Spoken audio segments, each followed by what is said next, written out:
Bueno, ya estamos listos. Buenos días. Ya los saludé a todos, pero a los que nos están viendo online, no hay que dejarlos afuera, así que buenos días para ellos, aunque lo pueden ver en cualquier horario también, pero bueno. Estamos acá empezando una nueva clase, una clase en la que vamos a terminar de ver algunas cositas que nos habían quedado colgadas del tema 9 y después vamos a empezar seguramente con el tema 10. Pero antes de empezar siempre con la clase de hoy, vamos a repasar los conceptos clave de la clase pasada, a ver si alguno tiene alguna pregunta con respecto a la clase pasada. ¿Qué vimos la última clase del viernes? Empezamos viendo desenrollo de lazos. ¿Qué es desenrollo de lazos? Es una técnica del compilador para mejorar el IPC en general, o sea, la cantidad de instrucciones por ciclo de los programas, que permitía, la idea era desenrollar, o sea, repetir el cuerpo del lazo varias veces y evitar hacer el control, el overhead por el control del lazo. Entonces eso, supongamos que tenemos varias iteraciones, decimos que desarrollamos 2 o 3 veces el cuerpo del lazo, y es como que en una iteración nueva del lazo se hacían varias iteraciones de las anteriores. Esta técnica nos permitía mejorar la performance, ya que bueno, como dije recién, o sea, evitábamos el overhead por el control del lazo y era útil, digamos, siempre y cuando tengamos muchos registros disponibles, y de esa manera nos permitía reordenar también el código porque nos proporcionaba más instrucciones eh, para poder reordenar o para poder ocupar datos con emisión estática o con emisión dinámica. En cualquiera de los dos nos permitía siempre tener más instrucciones disponibles y de esa manera mejorar el paralelismo. Después vimos lo que es emisión dinámica de múltiples instrucciones. Vimos cómo se diferencia de la instrucción estática. Y la idea es que no se hace en tiempo de compilación, sino que se hace en tiempo de ejecución. Por eso es dinámica. Y la idea es que las instrucciones se ejecutan apenas puedan. Hay bloques de hardware que se encargan de ver cuáles instrucciones pueden ejecutarse o no. Se va a hacer un diagrama de precedencias y la idea es que aquella instrucción que ya tenga los operandos disponibles se lanza a ejecutarse.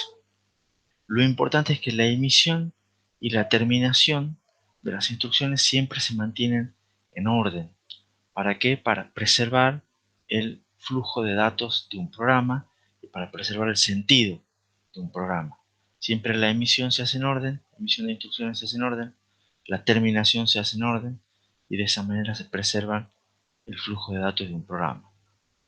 La ejecución se realiza fuera de orden. Eso sirve también para evitar, digamos, las dependencias, o sea, en el sentido de que se ejecuta la que puede ejecutarse, no importa el orden. Y también se utiliza renombramiento de registros, o sea, la ejecución fuera de orden suele ir, y la la emisión dinámica de múltiples instrucciones suele ir acompañada también de un renombramiento de registros para evitar dependencias de tipo write after read y write after write, que empiezan a aparecer aquí con la ejecución fuera de orden. Eso es posible también el renombramiento de registros porque en general los procesadores modernos tienen mucho más registros físicos de los registros que realmente se exponen a través de LISA. Entonces se mantienen un ISA, una arquitectura de serie de instrucciones con pocos registros, pero internamente los los procesadores suelen tener muchos más registros, y después se hace toda esa etapa o como sea de renombramiento de registros. ¿Qué más vimos? Vimos la ejecución especulativa, que también la idea clave es aprovechar el máximo el paralelismo disponible. es de vuelta ya, ni siquiera se espera a través de, o sea, ni siquiera se esperan los operandos a que estén disponibles, sino que si hay una instrucción que está disponible para ejecutarse por algún motivo que fuera, se la ejecuta igual. Y después vemos si llegan los operandos, después vemos si la instrucción la terminamos o no, si hemos ganado tiempo o hemos perdido tiempo que igual teníamos que esperar. Entonces, todas son técnicas, esta es una técnica más salvaje para aprovechar el máximo paralelismo disponible y de ahí en más tener siempre más instrucciones con las cuales podamos llenar el pipeline o los pipelines que pueda tener un procesador. Terminamos la clase pasada viendo ciertas limitaciones que había a todas estas técnicas de paralelismo a nivel de instrucción, que la limitación más fuerte era las dependencias en sí mismas, digamos.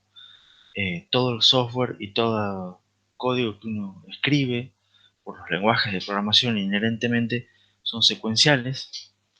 Entonces estamos acostumbrados a escribir una instrucción y que la instrucción que se ejecute después sea la siguiente, y eso genera eh, dependencias muy fuertes a nivel software que son muy duras de eliminar a través de cualquier técnica de paralelismo. Y después vimos que también que todas estas técnicas para mejorar aún como se pueda la performance llevan a que los procesadores sean muy complejos y sean muy costosos, porque esa complejidad se resuelve con hardware, con agregado de hardware, y se hacen, cada vez se agrega más hardware, eso lo hace más costoso y lo hace también que consuma mucho más energía, o sea, son más grandes en área, entonces consumen más energía y tienen un costo más alto. ¿Preguntas con respecto a la clase pasada? Profe, Sí, Leandro. a mí no me quedó claro cómo es el funcionamiento del renombramiento de registro. Hay una parte que dice si está libre, se lo copia a la unidad de reserva y puede ser sobrescrito. A ver, vamos a repasar algunos. ¿Dónde está? Eh, una de estas, digamos. Sí, esa diapositiva. De todas maneras, a ver, las técnicas de renombramiento del registro sola y cómo funciona bien el algoritmo es para media clase por lo menos, ¿no? O sea, esto es un pantallazo simplemente, ¿no? ¿Cuál es el chiste? El chiste es que vos tenés que pensar acá que estás ejecutando instrucciones fuera de orden. Entonces, de esa manera, con las instrucciones fuera de orden, puede haber de nuevo instrucciones, perdón, dependencias de tipo write after read y write after write, digamos que normalmente no ocurriría. Entonces, con ese contexto en mente, vos tenés que, cuando te llega una instrucción, vos tenés que ver qué operandos necesita esa instrucción y a su vez qué operandos va a escribir esa instrucción, ¿no? Entonces, para poder emitir esa instrucción, vos tenés que ver que los operandos que necesita estén disponibles, ya sea en el banco de registro o en el buffer de reordenamiento. Si están disponibles en el buffer de reordenamiento, significa que hay alguna instrucción de las que se está ejecutando fuera de orden que ya tiene algún resultado disponible, pero que todavía no se lo puede escribir. O sea que esa instrucción no ha terminado, ¿no? Y eso te sirve para ver por ejemplo, las dependencias de tipo write after read o write after write, ¿no? Entonces, vos ahí, porque puede haber instrucciones que no se han terminado y que vayan a escribir un registro en el cual vos vayas a leer o vayas a escribir, ¿no?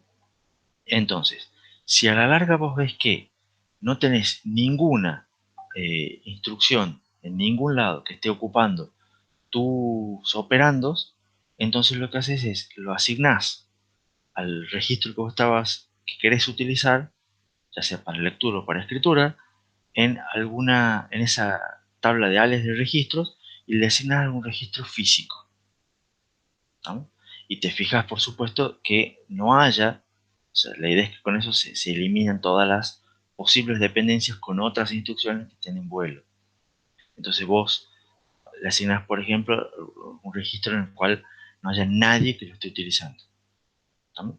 Y de esa manera, a partir de ahí, es como que decís, bueno, este registro físico y este registro lógico, digamos, del ISA, ya está mapeado a este lugar, entonces lo vamos a poder manejar. ¿Se entendió un poco mejor o no, digamos? Sí, se Vos entendió, siempre, gracias. siempre tenés que revisar todas las instrucciones que están en vuelo, todos los registros que estén utilizando. Cuando me refiero a en vuelo, significa que estén todas ejecutándose en algún lado y que no han terminado, porque las que se han terminado ya están escritas en el banco de registro. Las que no han terminado están todavía en el buffer del ordenamiento.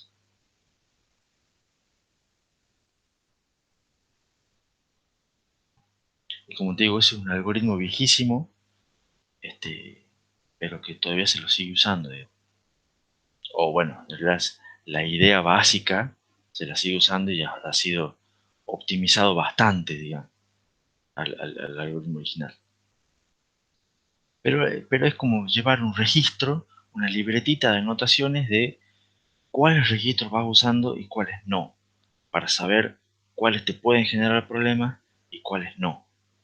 Entonces, de esa manera, si ves que tenés algún posible problema, ya lo ves donde lo mapeaste. Y, y si no te genera problema, aprovechas. Pensar, acuérdate que puedes tener desarrollado el lazo, puedes tener muchas cuestiones que te ponen presión, digamos, sobre el banco de registro.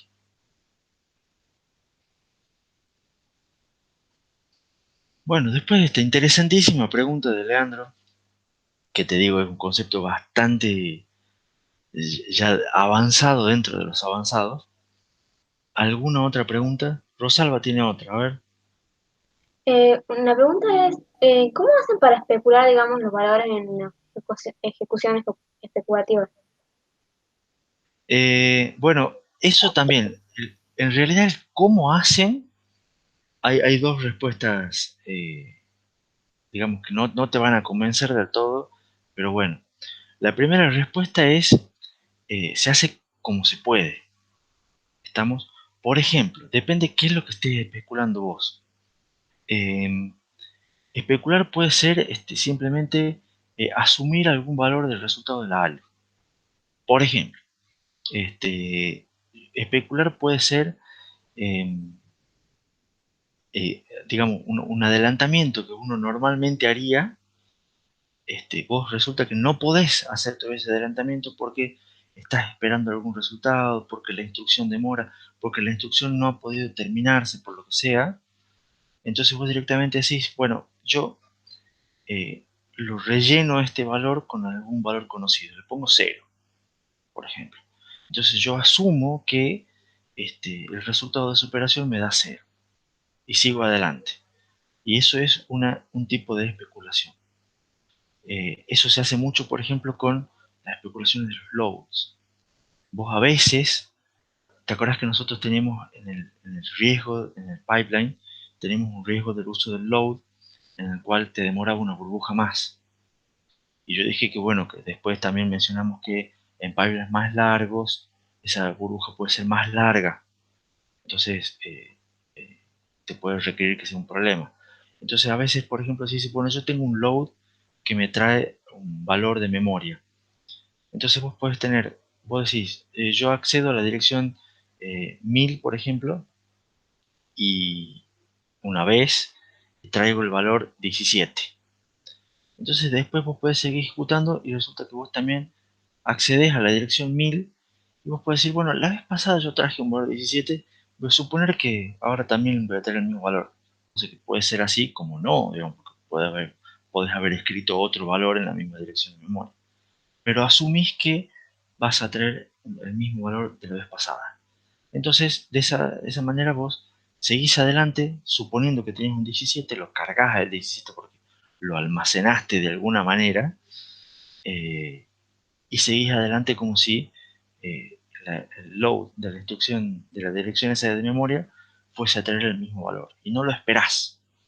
Entonces de esa manera Si realmente después, cuando se trae el load, se ve que era un 17, vos ya ejecutaste instrucciones de manera especulativa y las terminas a todas juntas. ¿Me explico? Entonces, ya ganaste tiempo y en vez de terminar una instrucción de ese ciclo, terminaste 4, porque te diste cuenta que era un 17. Ahora, ¿cómo haces para realmente guardar ese 17 y poder especularlo? Y especular que sea un 17 y no un 0 o cualquier otra cosa por el estilo, ya son parte de los secretos que guardan los procesadores, porque les permite tener ventaja a AMD sobre Intel o Intel sobre AMD. Entonces ya te dicen, hago mejoras en la ejecución especulativa, pero no te dicen cómo. ¿Se entiende? Después te dan algunos detallecitos o algunas ideas, pero no te dicen realmente cómo hacen para, o qué estructuras mantienen para poder hacer ese tipo de cosas. Entonces es una respuesta a medias que te doy con la idea, pero específicamente no se sabe muy bien. Con los saltos es un poco más fácil, porque es como les conté yo, digamos, o sea, si hay un salto de un branch, que es un if, por ejemplo, directamente se ejecutan las dos ramas del if else, digamos. Entonces, vos ejecutar las dos y cuando después se resuelve el salto, te fijas, o sea, es un salto que fue mal predicho, digamos. Entonces voy a ejecutar las dos ramas y después cuando resolves el salto, descartas la rama que fue mal ejecutada. No sé si más o menos todo esto responde un poco a tu duda, o profundiza un poco más.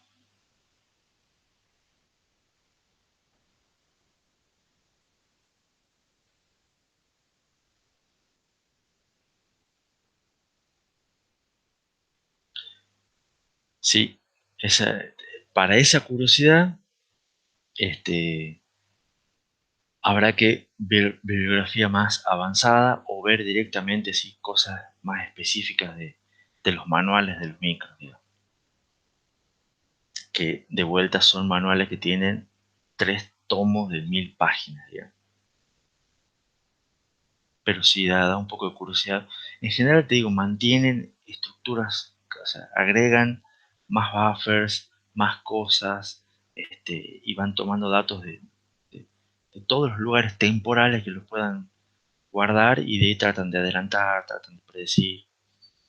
Pues fíjate que siempre la idea básica es, lo que les voy contando, mantienen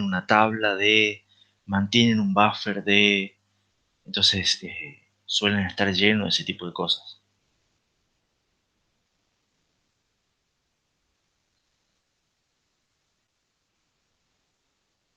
¿Alguna otra pregunta?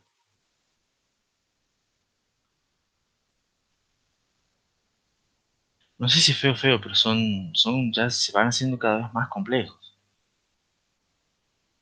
Por el hecho de que, de vuelta, o sea, son cosas, fíjate los de Intel y AMD, que tienen un ISA de hace muchos años, y que además la competencia ahora es fiera, durante épocas no fue tan intensa, pero otras épocas sí. Entonces, si vos podías agregar buffer que te permitía, bajo ciertas ocasiones raras, pero que te permitía ganar un 1% de tiempo de ejecución, era algo que sí, valía la pena, digamos. Era un 1% más y era un 1% mejor que la competencia, entonces se agregaba. Y después había otro que se te ocurrió otro 1% y se agregaba. Y a la larga hacías 3 4 de estas mejoras pequeñitas y ganabas un 4% de mejora de performance. Entonces las agregabas a las 4, porque era una cuestión de marketing y era una cuestión de mantener el dominio y la superioridad, de que tu procesador es mejor que los de la competencia. Entonces, está lleno de esos pequeños detallecitos, pequeñas buffers extras, pequeñas cosas extras que te hacen ganar un poquito de performance. Son un montón. Bueno, avancemos con el tema. Veamos una de las dos cositas que nos había quedado pendientes. La primera es ver algunos ejemplos de procesadores modernos, superescalares, por supuesto. Y vamos a ver dos cosas enfocadas con respecto a estos procesadores superescalares. Una de ellas es esta tabla que más o menos resume algunas características, que por supuesto son algunas características que vimos en el tema como para dar una idea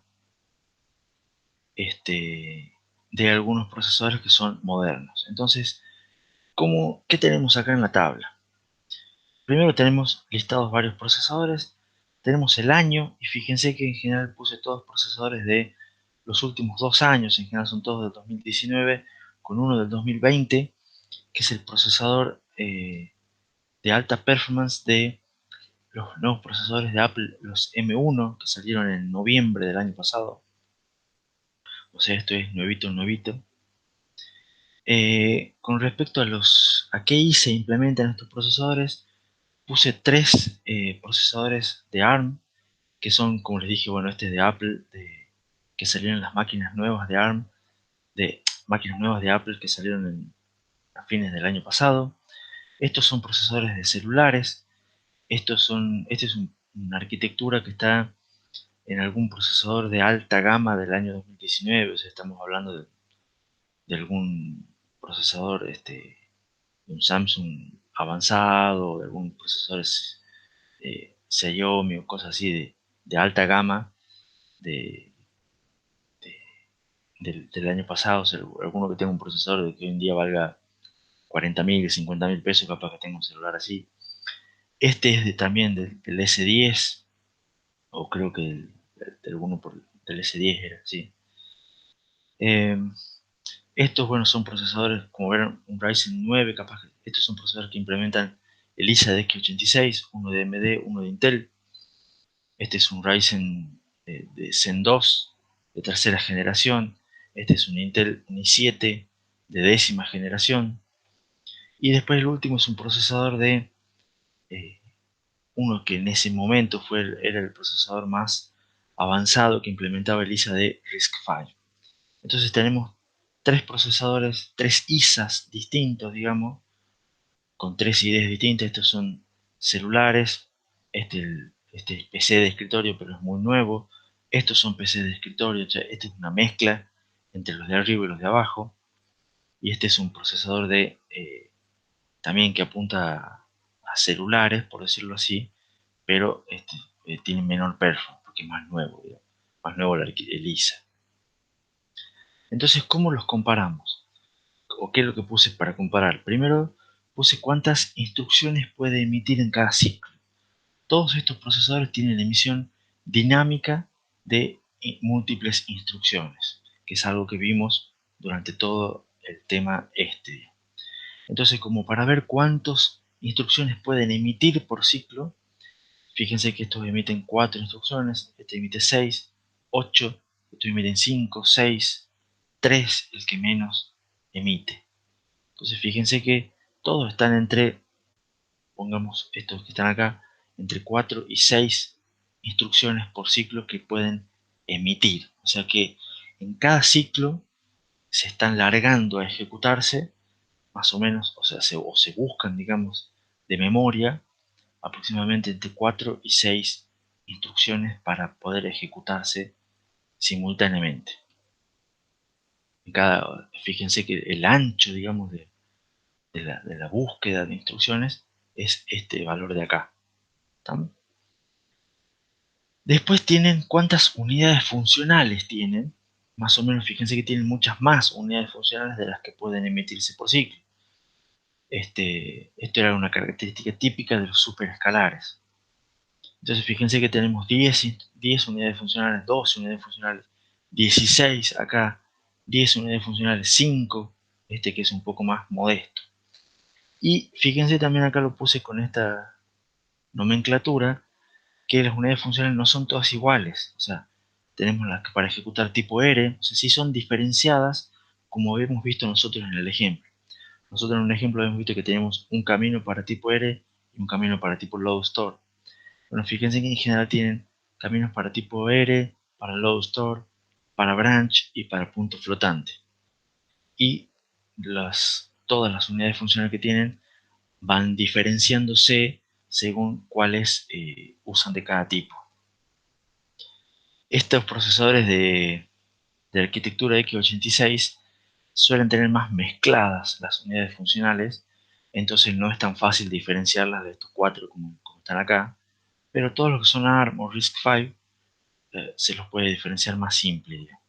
Entonces, por ejemplo, este procesador de Samsung tiene 4 unidades funcionales para ejecutar instrucciones tipo R, 4 unidades funcionales para ejecutar instrucciones tipo load store, una específica para hacer los branch y 3 para ejecutar las instrucciones de punto flotante, haciendo un total de 12 unidades funcionales de ejecución. Y este de C5, por ejemplo, que es el de RISC-V, tiene 2 para tipo R, una para load store, una para branch y una para punto flotante. Y la última característica que les puse en la tabla es más o menos cuánto es el tamaño del ROP, del buffer del reordenamiento. El tamaño del buffer del reordenamiento, recuerden, nos daba una idea de cuántas instrucciones podía tener ejecutándose en simultáneo o cuántas instrucciones podía largar, o sea, dar a ejecutar a las unidades funcionales sin saber si las vamos a terminar o no. ¿Me explico? O sea, estas son las que se pueden ejecutar fuera de orden, especulativas y todas las demás.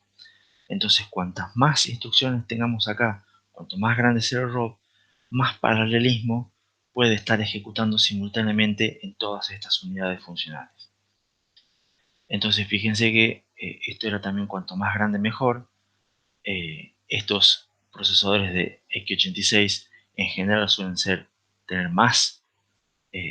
un ROP más grande que los de ARM, hasta que llegó este procesador del Firestorm que parece que tiene como 630 registros, digamos, de lo que puede aumentar a 630 instrucciones en vuelo, ejecutándose simultáneamente, lo cual es un montonazo.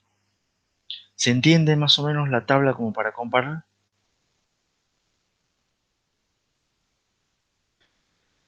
Los valores estos que están en negritas son los máximos de la actualidad. Y fíjense que en las tres valores que mencionamos, digamos que vimos un poco en detalle en este tema de cómo caracterizar un procesador superescalar, en los tres valores máximos de hoy en día, los tres lo tiene el procesador de Apple. O sea, lo que dice que es un procesador, llamémosle, bastante grande, bastante, o que parece, digamos, bastante potente y que tiene, que suele tener, por lo menos en base a performance, según lo que vimos nosotros, puede tener una performance bastante buena comparado con nosotros. Otras características que vimos, por ejemplo, este procesador M4 del de Samsung, habíamos visto cuando vimos estos Super Pipelining que tenía 16 etapas el pipeline. Entonces fíjense, si tiene 16 etapas el pipeline y puede emitir 6 instrucciones por ciclo, significa que en cada ciclo están ejecutándose más o menos 100 instrucciones. ¿Se dan cuenta? Independientemente de cuántas tienen la unidad funcional, ustedes están emitiendo 6 instrucciones en cada ciclo a un pipeline de 16 etapas. Entonces, como que si ustedes sacan la foto, como sacábamos la foto de nuestros procesadores, que se acuerdan que en una foto, en un ciclo determinado, había 5 instrucciones ejecutándose. Si ustedes hacen esa foto sacan una foto de un instante en particular de ese procesador de 16 etapas, ustedes pueden tener hasta 100 instrucciones ejecutándose simultáneamente. Algunas fuera de orden, otras cualquiera, digamos, pero en un solo ciclo del procesador puede haber 100 instrucciones diferentes ejecutándose en distintas etapas del pipeline. Es un número a tener en cuenta también. Y después, como para comparar a este, que es el más chiquito, Esto es similar a un Cortex A72, o sea, bastante más antiguo, digamos, que del 2014. Es un procesador que no compite, digamos, con estos, pero es un procesador que eh, en poco tiempo logró alcanzar una performance de hace 5 años atrás. O sea, vienen mejorando bastante la performance los procesadores basados en el RISC-V. Se supone que este año o el año que viene ya van a salir algunos que van a achicar la brecha de performance y van a ser un poquito más parecidos a los que son estos de tope de gama. Se espera, por lo menos. Hay que ver si se cumple o no. ¿Preguntas o dudas con respecto a esta tabla? Como para tener una idea de qué es lo que tienen ustedes en sus máquinas o parecido a lo que tienen en sus máquinas. Ustedes después pueden buscar algunos procesadores que ustedes tengan, seguramente será parecido a alguno de estos o más chico, para ver cuántas instrucciones puede emitir por ciclo, cuántas unidades tiene, cuántas unidades funcionales tiene, tratar de ver cuál es el tamaño del buffer de reordenamiento. Eso puede ser una linda tarea para la casa, para los curiosos. Ahora les muestro acá también un diagrama de un procesador que esta diapositiva no es como para que ustedes se la memoricen ni nada, sino que esta diapositiva tiene dos objetivos. Por un lado, esta diapositiva la robé, bueno, en realidad la tomé, la copié de una presentación oficial de Samsung. O sea, esta diapositiva está hecha así, digamos, en la foto y está con el logo acá, para que se vea que esto es de una presentación oficial que hizo Samsung cuando lanzó el procesador M3. Es un poco más viejo el que el M4 que les mostré recién, pero la dejo por otro motivo. Entonces, uno de los motivos es que es una diapositiva real. Esto es algo que cuando se lanzó un procesador, se mostró esta diapositiva, digamos, para explicar cómo es la arquitectura del procesador. Se mostró esta diapositiva y me pareció muy buena la diapositiva porque más allá de ver todos los componentes que tiene, me parecía que era bastante parecida a lo que les mostré yo en clase. Entonces, veamos cuáles son los componentes. Tiene toda una parte de, veamos rápido, ¿no? Una parte de predicción de saltos, después tiene la memoria de instrucciones, después toda una decodificación de esas instrucciones. Acá fíjense que es cuando se hace la emisión, por eso acá vienen con una flechita grande, pero acá tienen muchas flechitas. Fíjense que esta puede emitir 6 instrucciones por ciclo, entonces acá están las 6 flechitas. Y acá está la etapa de renombramiento de registros, y después sale a todas estas schedulers, que son las estaciones de reserva. Y acá abajo están todas las unidades funcionales que tiene este procesador. Entonces, a mí cuando vi esta etapa, esta diapositiva, digamos, de la presentación de Samsung, más o menos me hizo acordar a este dibujo, que es el que yo les mostré en clase. Toda una etapa de fetch y decode que es en orden secuencial y que ustedes la pueden ver acá. O sea, yo les puse un cuadradito negro, pero se vendría a ser todas estas de acá, toda la etapa de fetch y decode. Después tienen todas esto se abre y se ponen todas las estaciones de reserva con todas las unidades funcionales para la ejecución fuera de orden. Entonces ustedes pueden ver que después de la etapa de decodificación, renombramiento del registro, esto ya el renombramiento del registro es cuando empieza a jugar el buffer del reordenamiento. Acá después está la unidad de commit que esto vuelve, digamos, acá. Pero después se abre y se ve todas las unidades de ejecución, unidades funcionales de ejecución para la ejecución fuera de orden.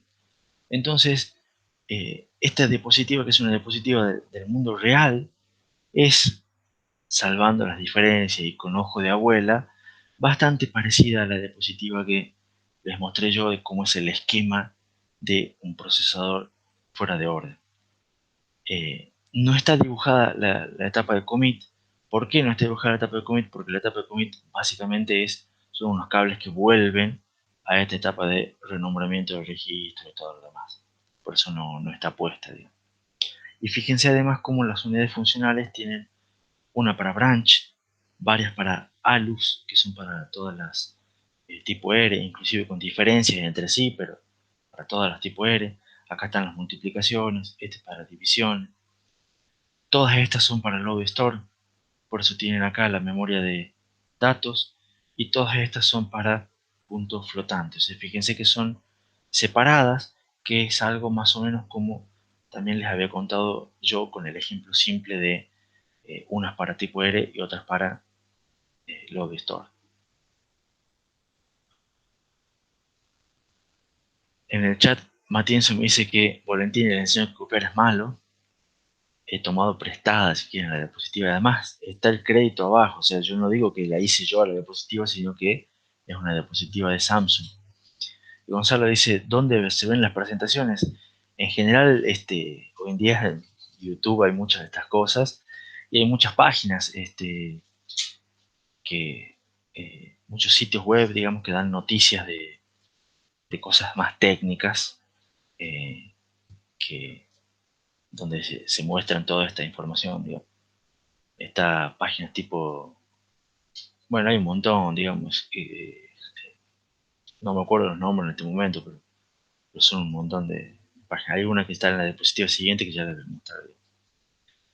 Dice Matienzo, o sea que si en el parcial copio, pero pongo a quién le copié, ¿está todo bien? No, porque hay una cuestión diferente, que vos estás rindiendo un examen. Entonces, cuando estás rindiendo un examen, el examen, según las reglas, es individual. Entonces ahí no se puede copiar, digamos. Pero si después en una presentación vos citás a alguien y mencionás y decís de dónde lo sacaste y cómo, y le estás diciendo que está bueno lo que ellos hacen, eso sí se puede, digamos. Porque es una cita, no una copia, digamos. Después, fíjense, acá tengo otro diagrama de otro procesador. Este también está sacado de una página de revisiones técnicas que se llama AnandTech. Si quieren la pueden googlear. Y acá está, por ejemplo, es un análisis de cómo es el procesador Firestorm del Apple A14, que es el del M1. Y fíjense que también es similar, digamos, el esquema. Esta vendría a ser la memoria de instrucciones. Este es todo el frontend que yo les conté. O sea, cuando se busca, se hace el fetch, se hace la predicción de saltos, se hace la decodificación de instrucciones.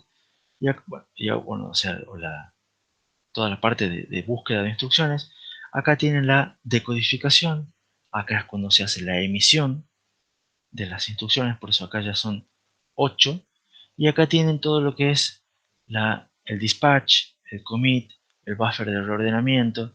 Y acá están todas las unidades funcionales. Entonces fíjense que cuando se muestran cómo es un esquema simplificado, por supuesto, de cómo son los procesadores modernos, mal que mal se sigue esta idea y este dibujito abstracto y súper simplificado que les mostré yo al principio de cómo es un procesador fuera de orden. Dice Rosalba que necesitan mejorar esas presentaciones. Bueno, yo ya no los critico, cada uno hace las presentaciones que quiere o que puede, digamos. ¿Dudas, preguntas hasta acá? Eso fue un pantallazo de cómo son procesadores modernos. ¿Están? Para que vean que en el fondo no están tan lejos o por lo menos la idea, digamos, no está tan lejos de lo que les comenté en clase, y ven que los conceptos sí son los mismos y sí se sigue utilizando. Falta ver un temita más, que es manejo de excepciones e interrupciones. Ustedes dicen, primero, ¿no se ha terminado todavía el tema 9? No se ha terminado el tema 9. Y la segunda dicen, pero otra vez, interrupciones y excepciones. Sí, otra vez interrupciones y excepciones, ¿por qué? Porque tienen que tener un par de conceptos, por lo menos, de cómo hacen estos procesadores, o sea, tanto el procesador simple de el pipeline que vimos en el tema 8, como estos complejos, tienen que dar soporte a las interrupciones y excepciones, y ustedes tienen que tener un par de ideas de cómo se hace eso, por lo menos. No voy a entrar en mucho detalle, simplemente les voy a contar algunas esas ideas clave que son importantes o que me parecen importantes que las conozcan. Entonces, por si fuera poco de todo lo que vimos, todos los procesadores tienen que dar soporte para manejo de excepciones o interrupciones. Entonces yo les había contado, si prestaron atención, que yo les había dicho que preservar el flujo de datos, esto cuando habíamos visto ejecución fuera de orden, y decíamos que la emisión y la terminación se tenían que mantener en orden para preservar el flujo de datos, porque esa era la primera propiedad esencial para asegurar la exactitud de un programa. ¿Se acuerdan? Espero, ya. La segunda propiedad esencial para asegurar la exactitud de un programa es preservar el comportamiento de las excepciones o de las interrupciones, ¿no? Yo los voy a manejar indistintamente, pero apuntan a lo mismo, digamos. Entonces significa que ustedes saben que pueden ocurrir excepciones, saben que pueden ocurrir interrupciones en un programa. La idea es que cuando ustedes están ejecutando un procesador están ejecutando el ciclo de la instrucción fetch, decode, execute, que ahora es bastante más complejo que eso, puede ocurrir una excepción o puede llegar una interrupción en cualquier momento. Y ustedes tienen que asegurarse que el comportamiento de esas interrupciones y de esas excepciones sea totalmente predecible para poder restaurar la ejecución como estaba en ese instante, ¿no? Cosa que en un primer momento, cuando ustedes habían visto en sistemas con micro, era complicado, pero más o menos manejable, y ahora va a ser mucho más complicado y más difícil de manejar. Entonces, ¿qué es lo que pasa cuando llega una interrupción o cuando se produce una excepción? Lo primero que hay que hacer es guardar el PC de la instrucción que fue interrumpida o la instrucción que causó la excepción. Para guardar el PC vamos a necesitar un registro adicional. O sea, en algún momento vamos a tener que agregar a nuestro camino de datos otra estructura que me dice, che, por lo menos un registro, dice, este es el PC de la instrucción que estamos ejecutando porque llegó una interrupción o la instrucción que causó una excepción. Pero va a haber que tener un registro adicional de todo lo que teníamos.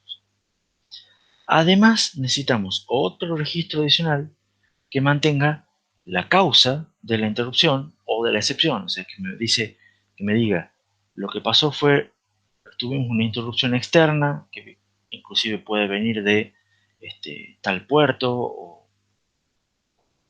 con tal prioridad, según como tengamos manejado. O si es una excepción, puede guardar directamente, fue una excepción de instrucción desconocida, fue una excepción de un overflow en la ALU. A ver, ¿qué es lo que pasó? Podemos guardar la causa de algún modo, necesitamos alguna otra estructura adicional.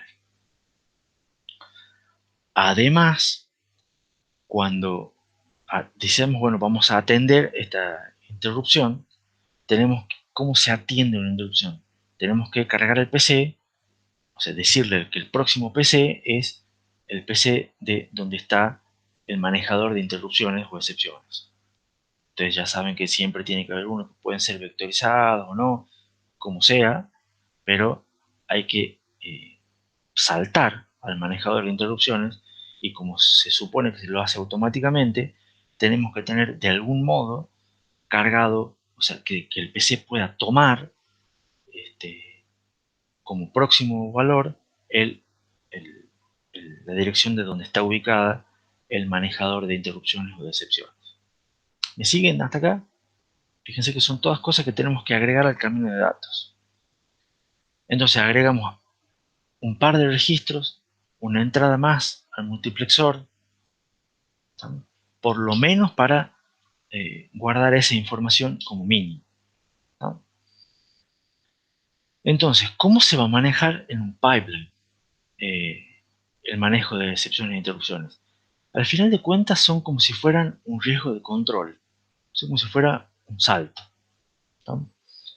Porque en realidad son tratadas de manera similar a un salto en el cual pifiamos la predicción. ¿Qué es lo que hay que hacer? Supongamos con un ejemplo. Tenemos una instrucción de suma que está en la etapa de ejecución y esa instrucción de suma genera una excepción, por ejemplo por overflow, ¿no? Entonces, esa instrucción, que es una instrucción add y que normalmente escribiría en el banco de registros, hay que evitar que esa instrucción escriba su resultado. ¿Por qué? Porque sabemos que es una instrucción que generó un resultado incorrecto, ¿no? Porque lo que vamos a escribir no es el valor correcto porque hubo una excepción. Entonces, las instrucciones que ya están en el pipeline, o sea, las instrucciones previas que están en la etapa de memoria y en la etapa de writeback, esas no hay problema, hay que dejar que terminen normalmente, ¿no? Pero la instrucción que estaba ejecutando y que generó la excepción, hay que hacer que no se propague. Entonces, esa instrucción hay que guardar, digamos, los valores, pero las señales de control se tienen que poner en cero como si fuera una burbuja. Y las instrucciones que ya estaban cargadas, también, o sea, las que se estaban en la etapa de decodificación y en la etapa de fetch, hay que vaciarlas, porque no se van a ejecutar, porque lo que hay que ejecutar es el manejador de excepciones. Entonces guardamos el PC de la instrucción que causó la excepción, guardamos la causa y hacemos que la instrucción siguiente que se ejecute, que se busque, sea el del manejador de interrupciones.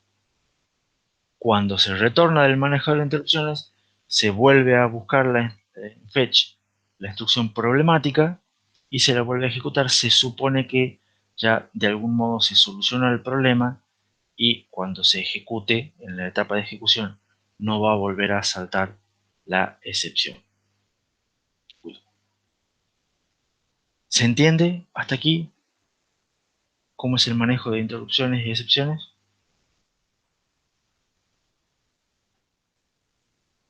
¿Qué es lo que habría que hacer con el pipe? Es como un riesgo de control.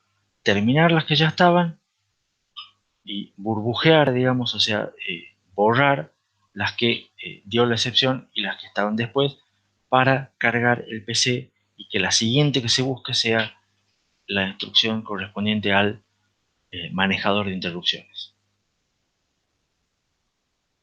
Entonces, ¿qué habría que hacer acá? Este es el camino de datos más complejo que habíamos visto y además acá le hago los agregados para manejo de interrupciones y excepciones. ¿Qué sería el agregado?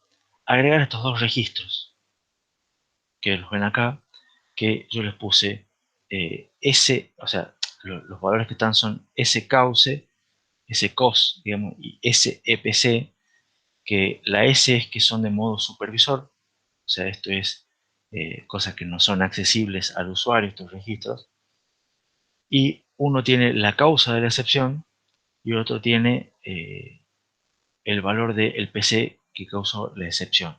Entonces, exception PC. Entonces, estos dos registros son adicionales. Lo que hago es agregar lógica para poner en cero las señales de control, que son estos multiplexores de acá. Y lo que hago es agregar acá, en el multiplexor de entrada de PC, un registro constante. Esa dirección constante acá es la dirección que supongo en la cual está grabado el manejador de interrupciones. Entonces, cada vez que haya una interrupción y que se detecte una interrupción, va a saltar a esta dirección. Y a partir de aquí veré, según la causa o según lo que sea, qué es lo que tengo que hacer. Pero siempre va a estar esto es a donde apunta, digamos, la base del vector de interrupciones. ¿Está? Todos los demás cables y todas las demás cosas, no se preocupen, o ya las vimos. Vamos. Esto es más o menos contarles que hay que agregar registros y agregar valores constantes para que se cargue.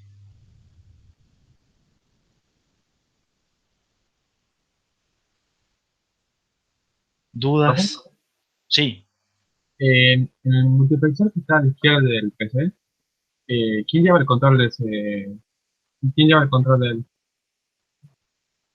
El control de este multiplexor y la señal de control. Las señales de control. Es una de las señales de control que no está puesto de ninguno, digamos casi, pero este era el multiplexor PC Source, que lo habíamos visto que era una de las señales de control que salía de acá. Ah, bien. Lo que pasa es que ya tampoco están dibujadas, porque esto dentro de todo el simplificado no es completo. Había más cosas acá, digamos. Pero, por ejemplo, el control de la ALU, ¿te acordás que estaba por acá? Y tampoco está. Pero era una de las señales normales que salía de la unidad de control. Esa señal de control es de las primeras que vimos cuando vimos el uniciclo, porque este multiplexor siempre estuvo, digamos. Lo que pasa es que le fuimos agregando más cosas. Es el multiplexor que elige entre PC+4 y la dirección de salto. Entonces ahora es entre PC+4, la dirección de salto o el manejador de interrupciones.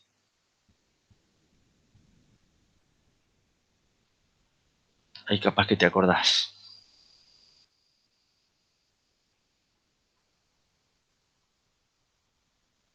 Bueno, y para terminar lo que es manejo de excepciones e interrupciones, fíjense además que en un pipeline que se ejecutan varias instrucciones en simultáneo, imagínense el pipeline de recién, ustedes tenían 5 etapas y yo les conté qué pasa si generaba la instrucción add, que estaba en la etapa de ejecución, generaba un problema.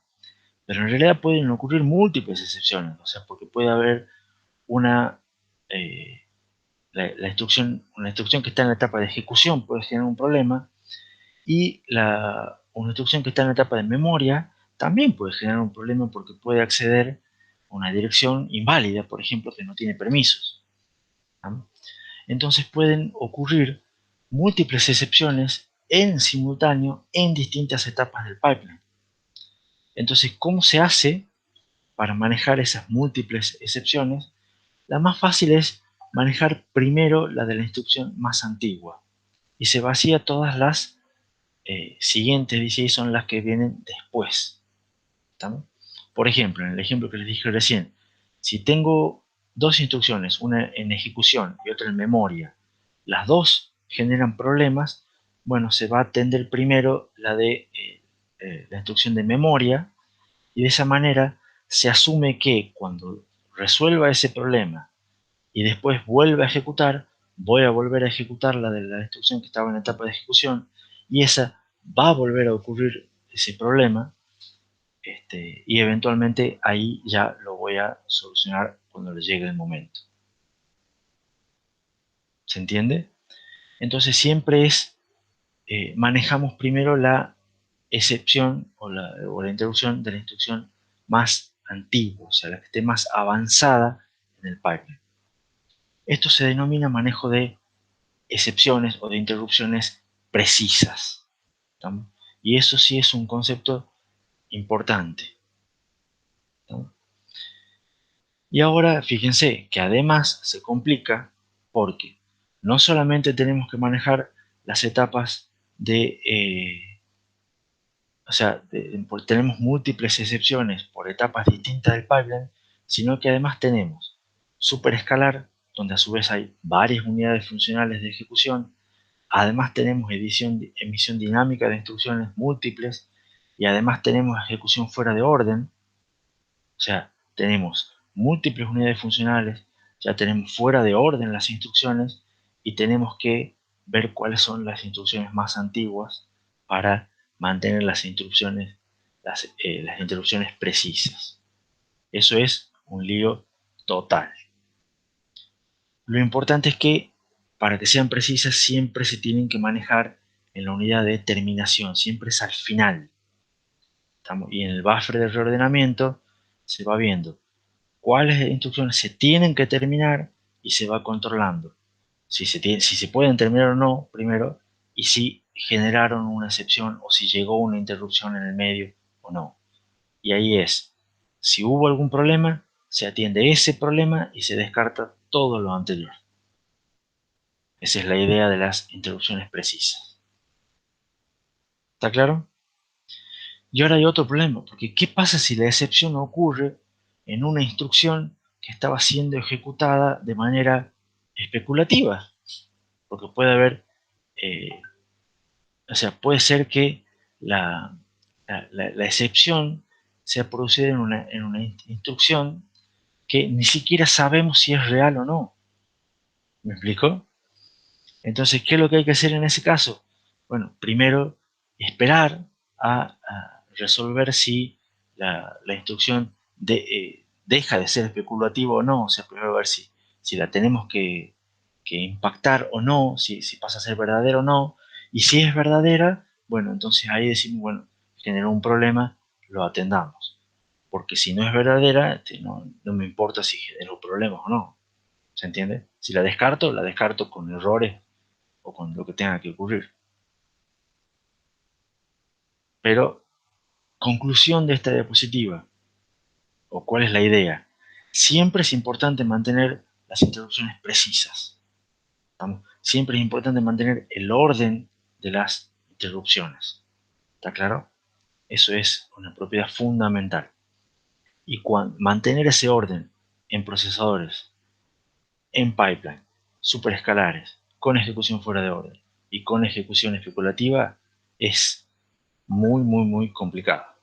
Y de eso tienen que hacerlo sí o sí los procesadores. No es una cuestión de lo hacemos para mejorar performance o para hacer mejores que mi competencia. Hay que hacerlo sí o sí para que funcione bien.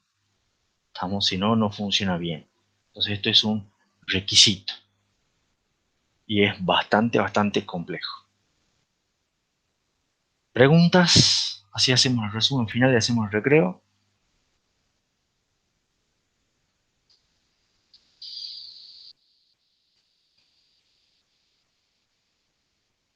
¿Qué es el resumen final?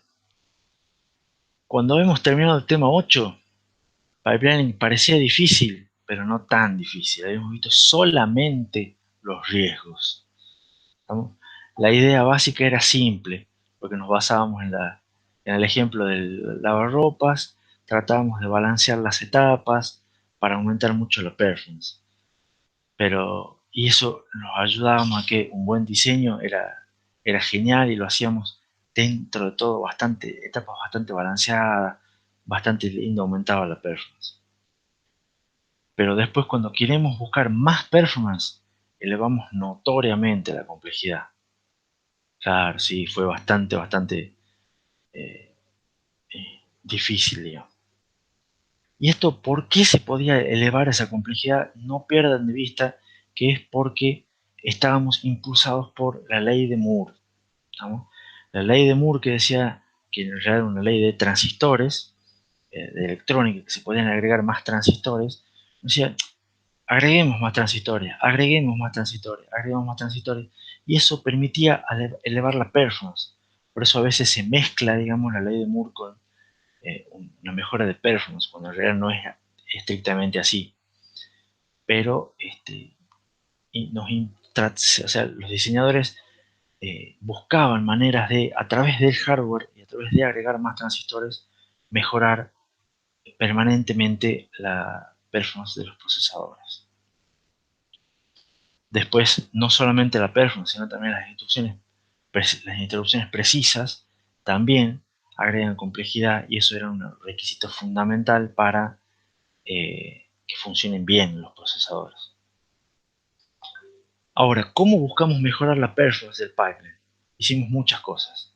Super pipelining para disminuir la duración del tiempo de ciclo, emisión múltiple de instrucciones, lo que es super escalar, para aumentar justamente la performance. Nos ayudamos con el compilador, con reordenamiento de instrucciones y desarrollado de lazos, ya sea con emisión estática o no, pero los hacíamos igual a las dos cosas. Utilizábamos ejecución fuera de orden, pero la terminación siempre en orden, porque tenemos que preservar el sentido del código.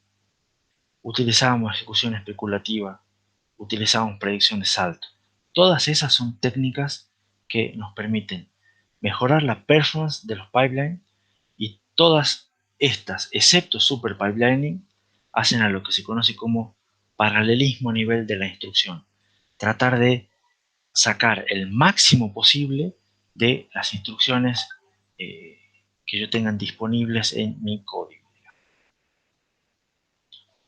Y vimos que ese paralelismo a nivel de instrucción está fuertemente limitado por dependencias. O sea, no siempre se va a poder eh, ubicar ejecuciones se van a poder emitir instrucciones, no siempre se van a poder lanzar instrucciones a ejecutar para poder mantener los pipelines llenos. Entonces, las dependencias son uno de los principales límites del paralelismo a nivel de instrucción, y el otro límite también es el consumo de energía y la complejidad inherente de todo esto, que hace que sea mayor área y mayor costo. Entonces, por un lado las dependencias, por otro lado costo y consumo de energía. ¿Dudas?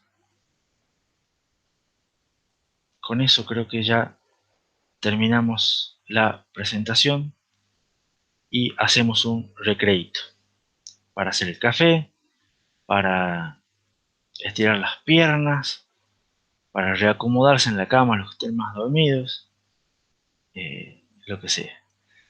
Son las 9:08, hacemos un recreo de 10 minutitos y ahí arrancamos con el tema siguiente. ¿Les parece?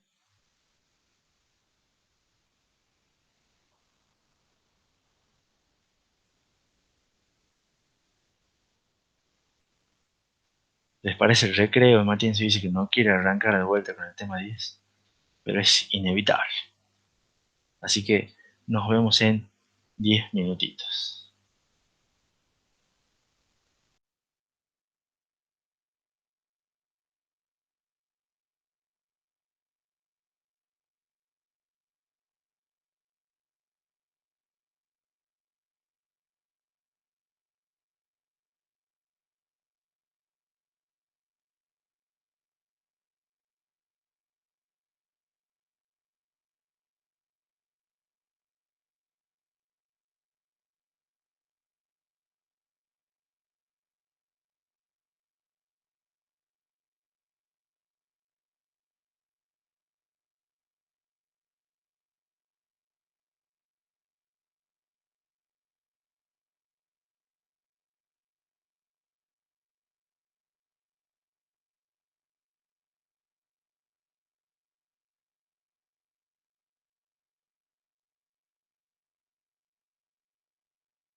Bueno, yo ya estoy volviendo. Todavía nos falta un minutito, pero...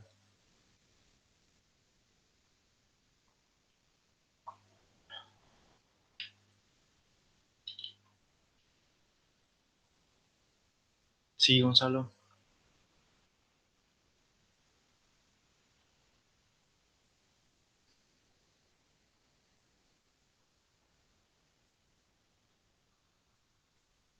Dice Gonzalo, los mensajes de Discord de anoche lo despertaron. Bueno, así vas a aprender a poner en silencio las notificaciones de Discord.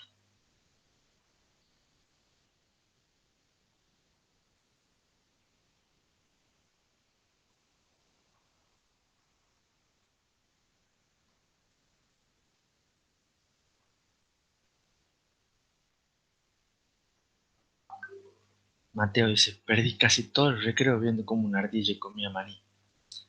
Y bueno, cosa que pasa.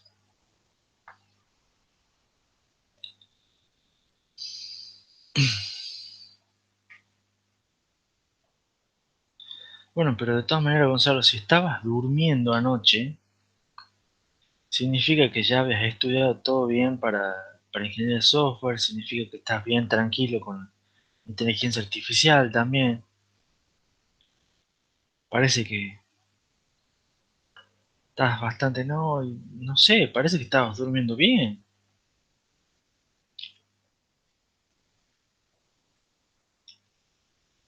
Mm,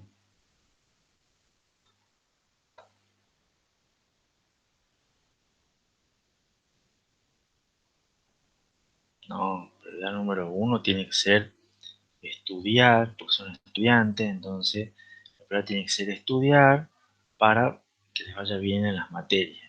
Dormir es para los débiles. Sí, Benjamín.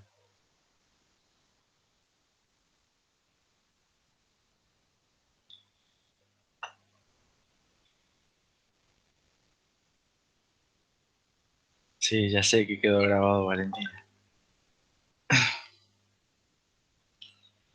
Bueno, puedo decir que no puedes dormir menos horas, pero decir que te levantas a las 6 de la mañana todos los días. Y bueno, está bien. Te acostás temprano, te levantas temprano.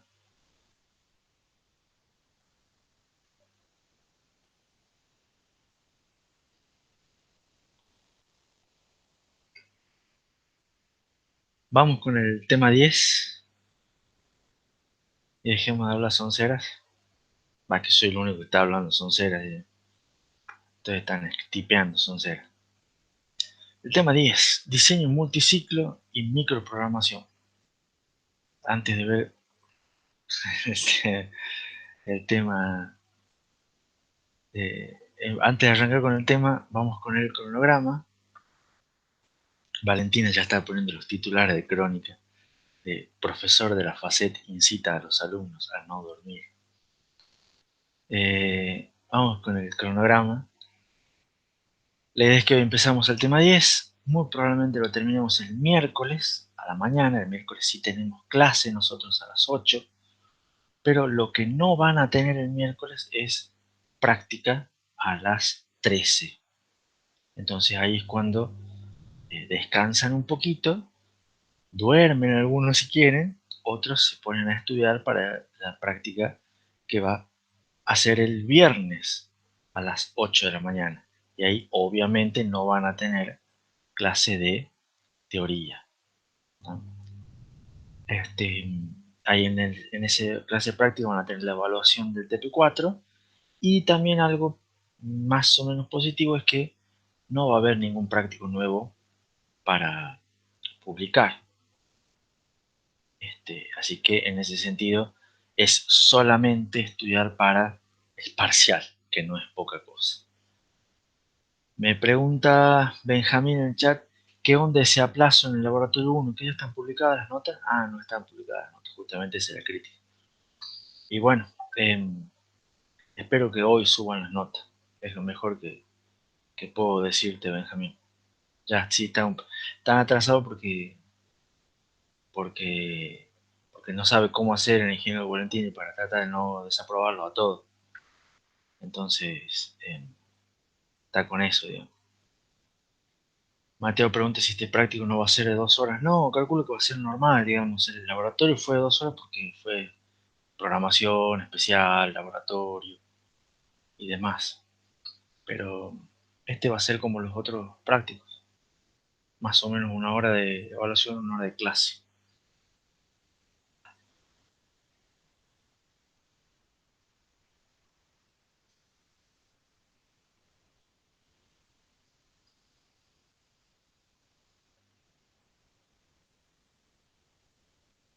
Bueno, gracias Benjamín por los saludos atrasados del Feliz Día del Trabajador. Ahora, repasando el cronograma, digamos, donde vemos cómo estamos, este tema 10 que estamos por empezar hoy, es el último tema antes del parcial. Este tema merece una aclaración interesante. Este tema no va en práctica, o sea, no van a ser ejercicios de práctica relacionados a este tema, pero sí van en el parcial.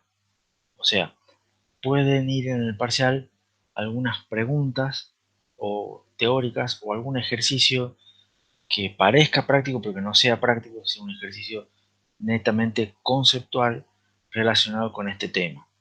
¿Eso qué quiere decir? Que no va en el práctico del viernes, no se lo incluye el tema 10, pero sí tienen que estudiarlo y repasarlo para el parcial. No, tampoco es seguro que haya un problema específico de este tema, pero puede ir.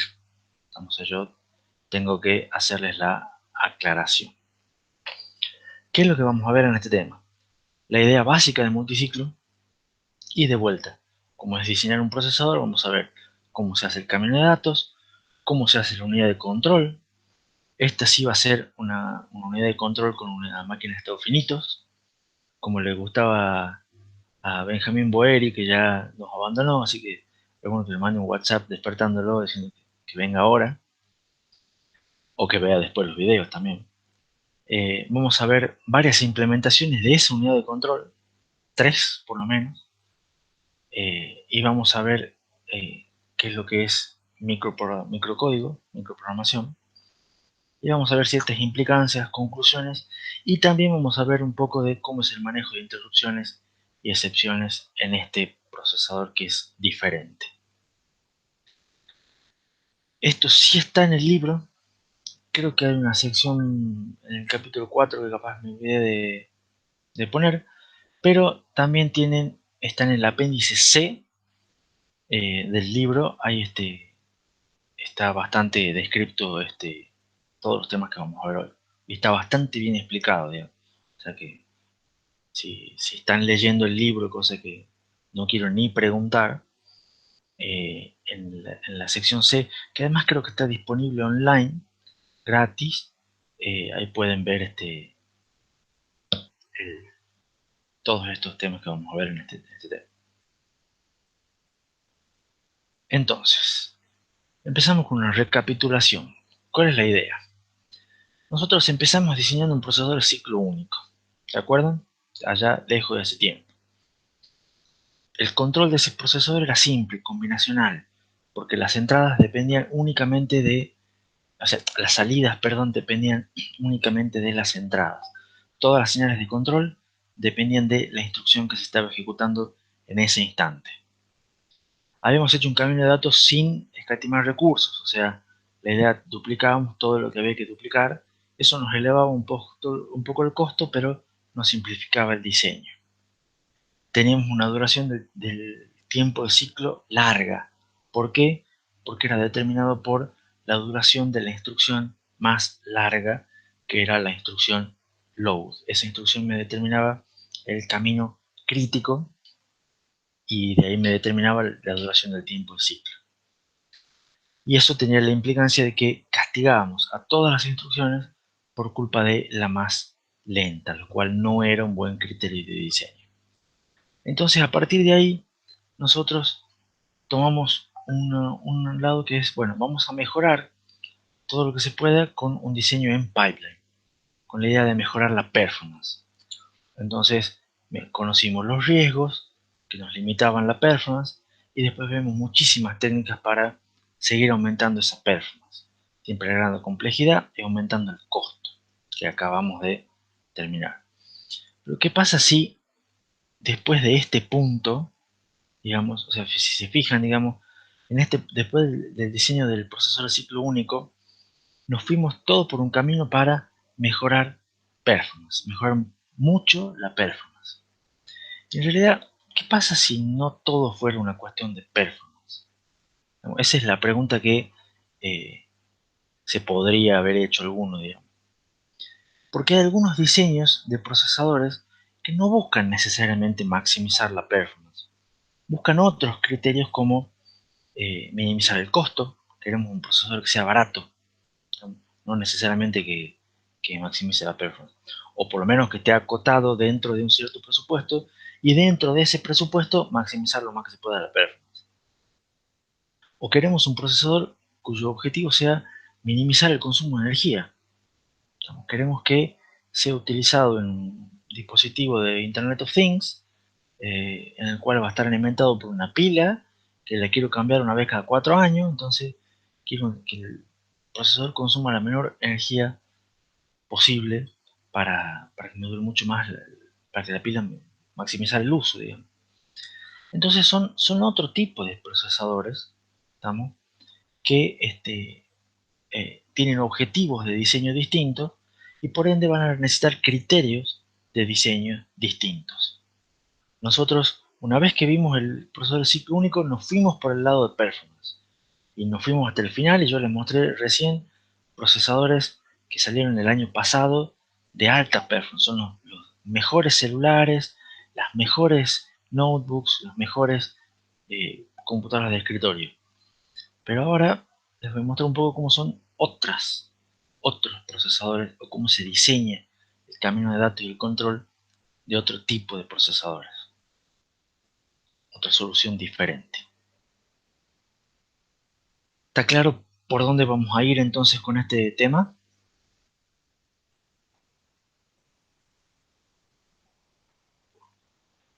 Bien, este tema no se vincula con el 9 ni con el 8, pero sí con el 7. Entonces, ¿cuál es la idea de multiciclo? La idea básica, ustedes en el fondo ya la conocen, porque es la idea básica con la que empezaron a ver arquitectura de computadoras cuando vieron el tema 1 de sistemas con micro. ¿Se acuerdan cuando vieron el SRC1 y todas esas cosas que repasamos en prerequisitos? Bueno, es esa misma idea. En ese caso ustedes tenían un procesador con un bus, y sobre ese bus iban haciendo un montón de pasos, de secuencias, que a la larga toda esa serie de múltiples pasos hacía lo que era una instrucción. Entonces ustedes en una instrucción demoraba 5T, 8T, 4T, 2T, 10T, que eran varios ciclos, porque eran los distintos pasos que les llevaba a hacer esa instrucción completa. Bueno, esa es la idea de multiciclo. Dividir a las instrucciones en muchos pasos. Y esos pasos la idea es hacerlos modulares. ¿Para qué? Para que después eventualmente se los pueda reutilizar a los pasos. Y la idea es que los vamos a dividir de manera muy similar a lo que hicimos con el diseño en pipeline. Entonces, una vez que tengamos esos pasos, vamos a hacer que cualquier instrucción se forme mediante la combinación de esos pasos. Entonces, para hacer una instrucción load, voy a agarrar este paso, este paso, este paso, este otro paso. Para hacer un store, voy a agarrar este también, pero este no. Lo descarto. O agarro este otro. ¿Se entiende? Según qué es lo que tenga que hacer cada instrucción. Lo importante acá, o la idea fundamental, es que ya va a ser, cada instrucción va a tener su propia cantidad de pasos, ¿no? Entonces cada instrucción va a tener su propia duración, y se van a ejecutar en distinta cantidad de ciclos todas las instrucciones, ¿no? Entonces va a haber algunas instrucciones que se ejecutarán en 3 ciclos, otras en 4 ciclos, otras en 5 ciclos, etc. Ya no se va a perjudicar a todas por culpa de la más lenta. De vuelta, la idea es que cada paso se ejecute en un ciclo pequeño. ¿Estamos? Entonces, si nosotros balanceamos la separación en pasos, más o menos de la misma manera que en la que hicimos con el diseño en pipeline, y hacemos que cada paso se utilice solo una unidad funcional, porque de esa manera los pasos eran balanceados, los podíamos dividir igual. ¿Estamos? Eso ya lo vamos a ver en un ratito. Y después, otra idea clave de multiciclo es que vamos a reutilizar recursos. ¿Para qué vamos a reutilizar recursos? Con la idea de minimizar costo, minimizar área. ¿Estamos? Entonces, por ejemplo, si antes teníamos múltiples sumadores y la ALU, bueno, ahora vamos a utilizar una sola ALU. O sea, el cálculo de las operaciones que tengan que hacer las instrucciones tipo R, los cálculos de dirección en las instrucciones load store y además el cálculo de PC más 4 para el fetch, se va a hacer todo en la ALU. Todos vamos a dejar de poner sumadores sueltos por todos lados y vamos a utilizar la ALU, que para eso está. Y vamos a tener también una única unidad de memoria para datos y para instrucciones. Entonces acá tenemos una memoria única. Vamos a volver a un diseño von Neumann en vez de Harvard que teníamos antes. ¿Me siguen hasta acá? Valentina se asombra por algo. No sé por qué.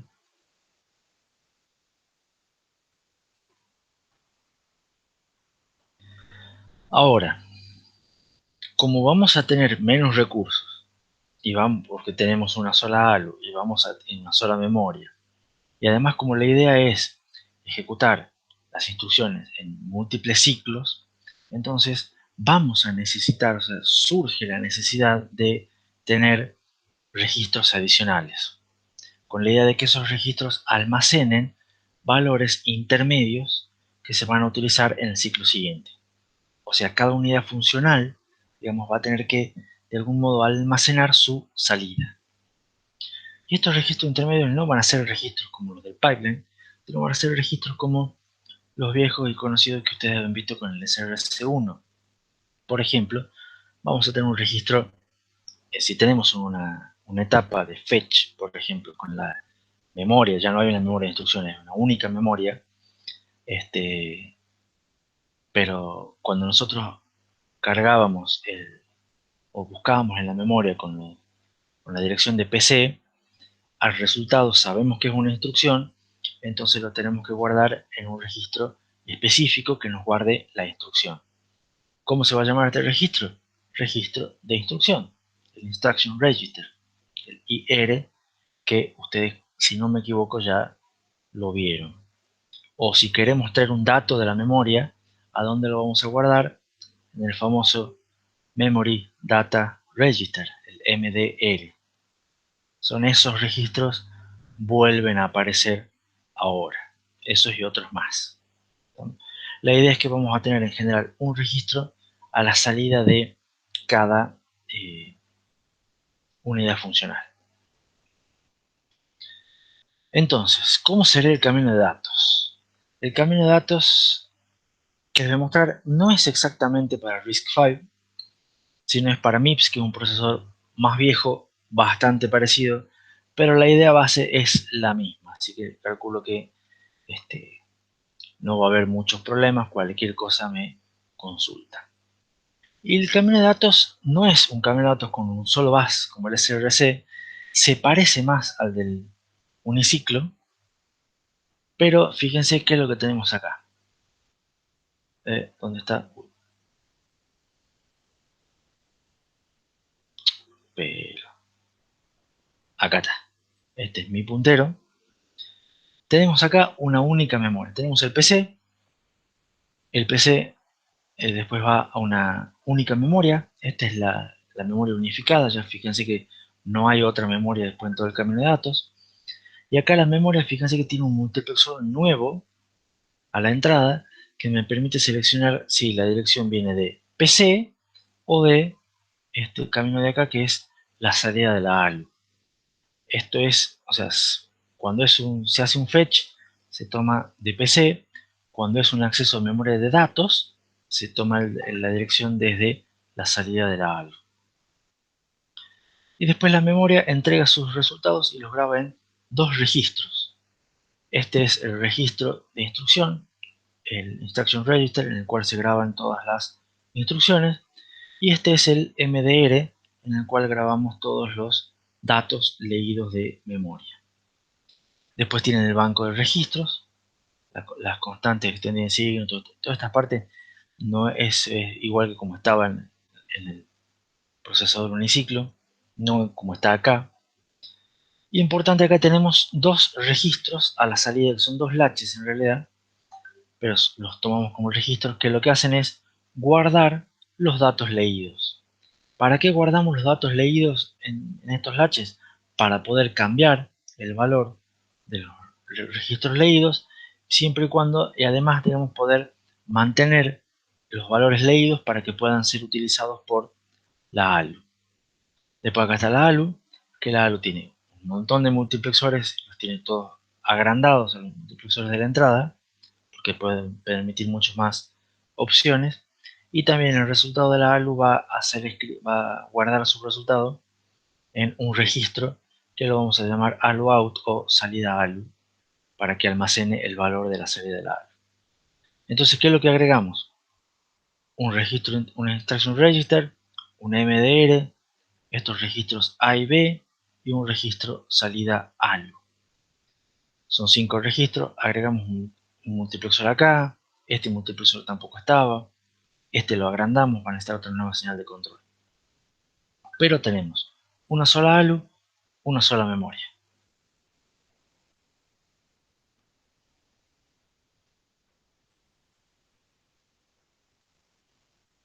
Soy el único que, dice en el chat Gonzalo, soy el único que en mi diapositiva se ve mal el dibujo.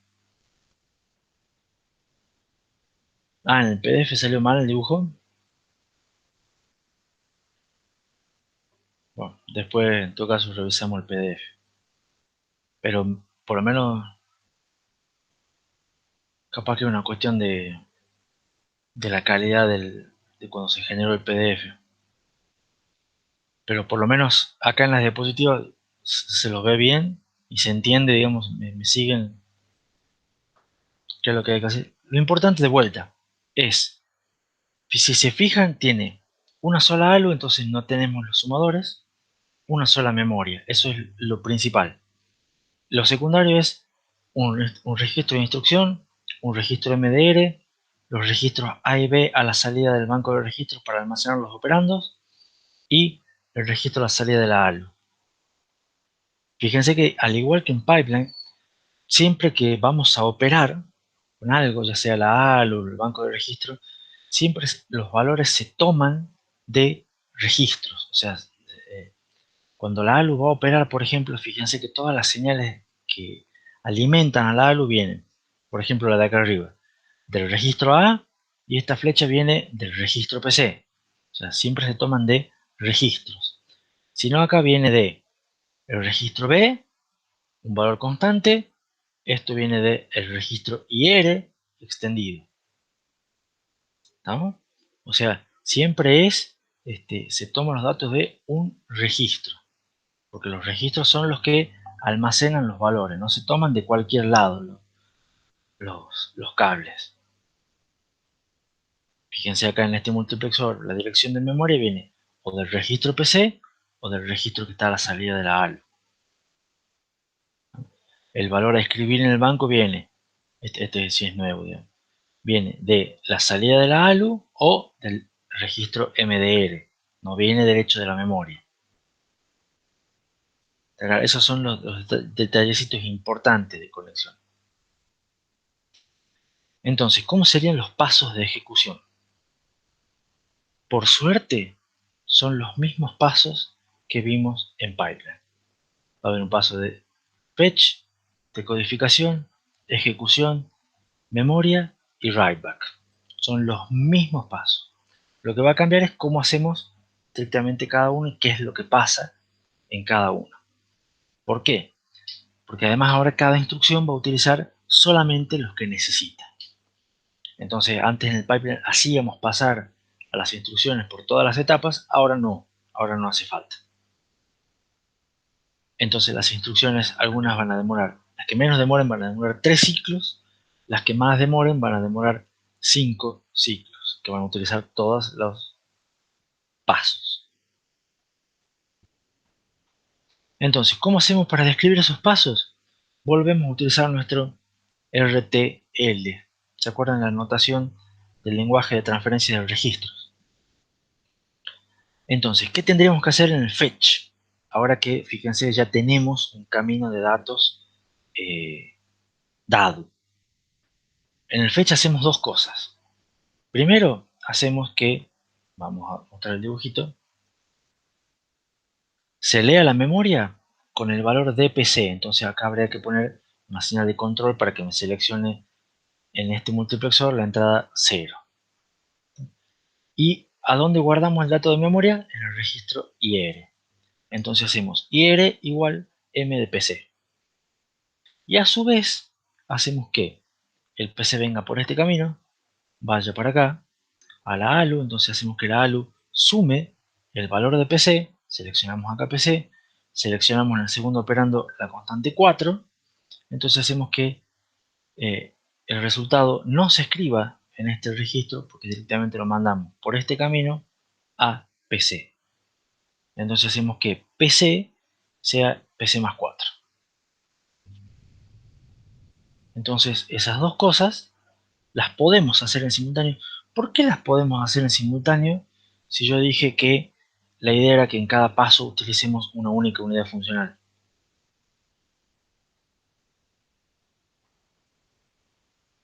Acá estoy contradiciéndome porque estoy utilizando dos unidades funcionales en el mismo paso. Estoy utilizando la memoria y la ALU.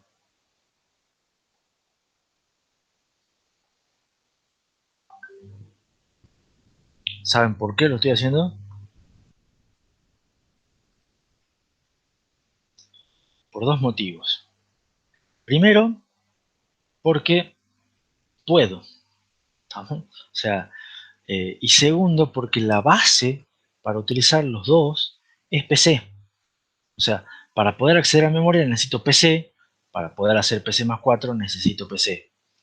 Entonces es como que, recuerden el SRC1, por ejemplo, si ustedes ponían PC en el bus, trataban de utilizarlo para todo lo que podían. Entonces acá la idea es la misma.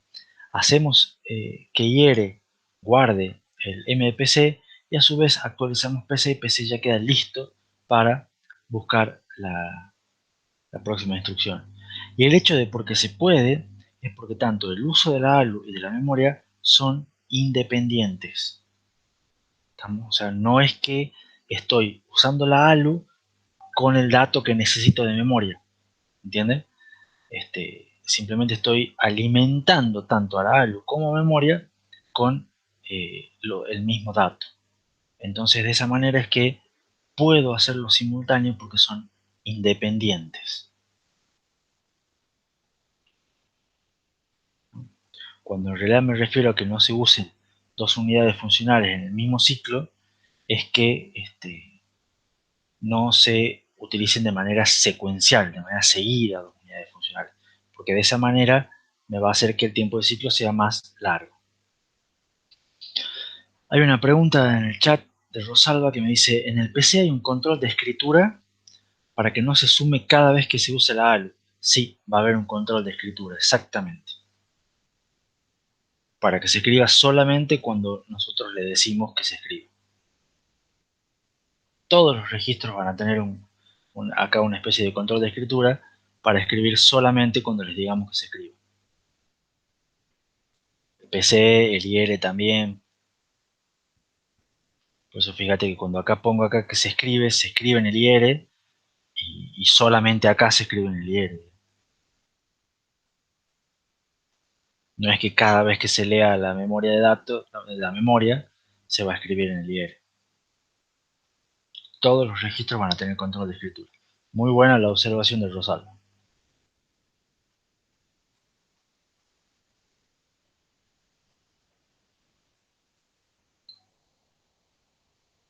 ¿Cómo sería el paso de decodificación? Bueno, acá está puesto de una manera más espantosa, pero es, tomo algunos datos del IERE, los correspondientes al registro fuente 1, accedo al banco de registros, o sea, eso es reg de IERE no sé cuánto, y con el valor que obtuve del banco de registros, lo guardo en el registro A. Hago lo mismo, obtengo los datos del IERE del registro fuente 2, accedo al banco de registros y guardo el valor leído en el registro B.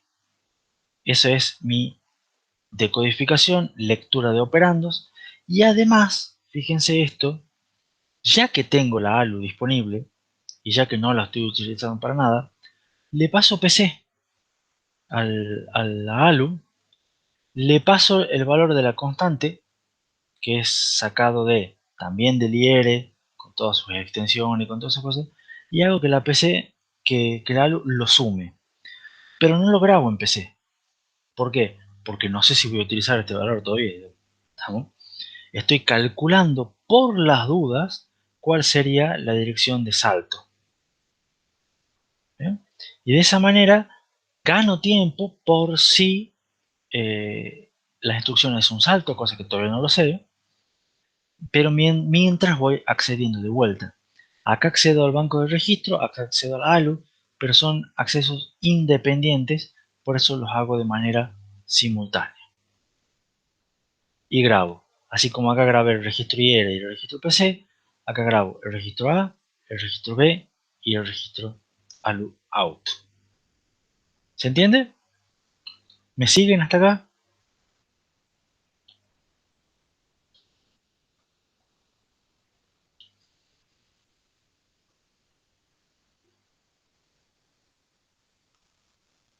Ahora, ya estamos por terminar la clase, un poquitito más, esta diapositiva creo. ¿Cómo seguir los siguientes pasos? Los siguientes pasos ya dependen de cuál es la instrucción decodificada. Depende que el paso de mi decodificación anterior me van a decir qué es lo que tengo que hacer ahora. Entonces, por ejemplo, en la etapa de ejecución o el paso de ejecución es, si es una instrucción lobby store, lo que tengo que hacer es calcular la dirección de acceso a memoria. Para eso tengo que sumar el valor que está en A, el registro A, con la constante que sale del registro IR. Entonces sumo el registro base con el desplazamiento y guardo el resultado en el registro ALUOUT. ¿No? Ahora, si la instrucción es una tipo R, entonces directamente hago la operación entre los operandos A y B. O sea, tomo A y B como operando de la ALU y guardo el resultado en el registro ALUOUT. Y si la instrucción es un branch, ¿qué es lo que hago? Comparo los registros A y B, porque se acuerdan que era un branch igual lo que estábamos trabajando. Entonces los comparo los registros y si son iguales, cargo PC con el valor de ALUOUT. ¿Cuál era el valor de ALUOUT? ¿Se acuerdan? El valor de ALUOUT es el valor que habíamos calculado aquí, en el paso anterior, que es el PC más la constante. O sea, es la dirección de salto que la teníamos. Y fíjense que acá yo estoy sobreescribiendo también. Yo en el paso anterior calculé una salida de la ALU y acá en este paso lo estoy sobreescribiendo. Lo cual no hay ningún problema, porque si lo escribo, yo ya sé que esa instrucción no es un salto. Entonces el valor que calculé antes no me sirve para nada. ¿Se entiende? Entonces por eso lo sobreescribo sin ningún problema.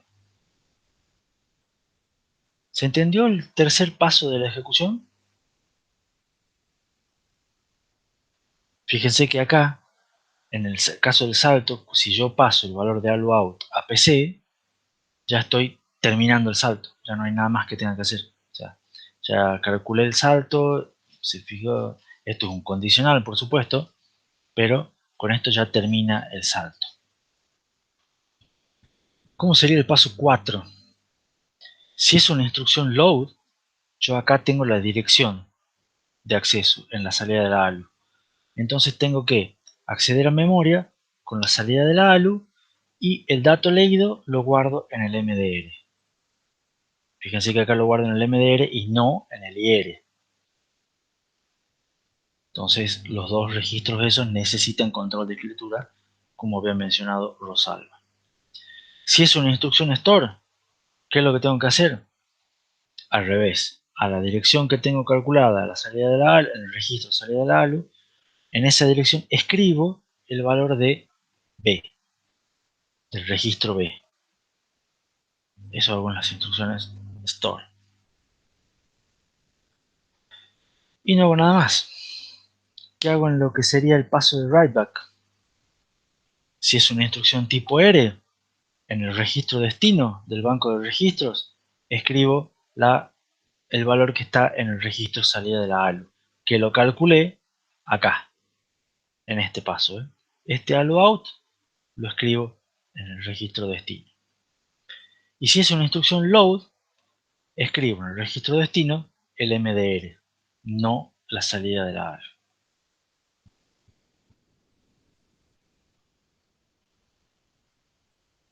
¿Se entendieron más o menos los pasos que hay que hacer?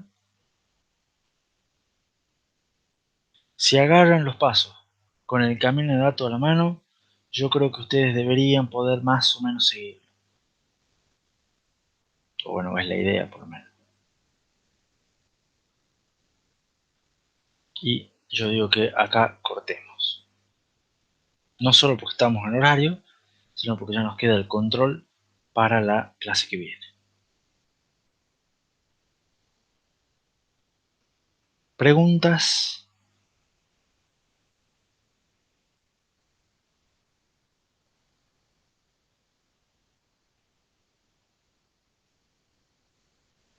Bueno, entonces cortemos aquí. Voy a detener la presentación. Entonces, por un lado, suerte en el pequeño gran quiz que van a tener ahora. Mucha más suerte en el parcial de mañana. Y nos vemos nosotros el miércoles, donde ya que no rinden, capaz que les tomamos un quiz, cosa de que por lo menos repasen lo que vimos hoy, para estar fresquitos. Capaz que no, digamos, capaz que es solamente una amenaza en vano. Pero bueno, mucha suerte a todos, que les vaya bien y nos vemos el miércoles a la misma hora en el mismo canal. Adiós.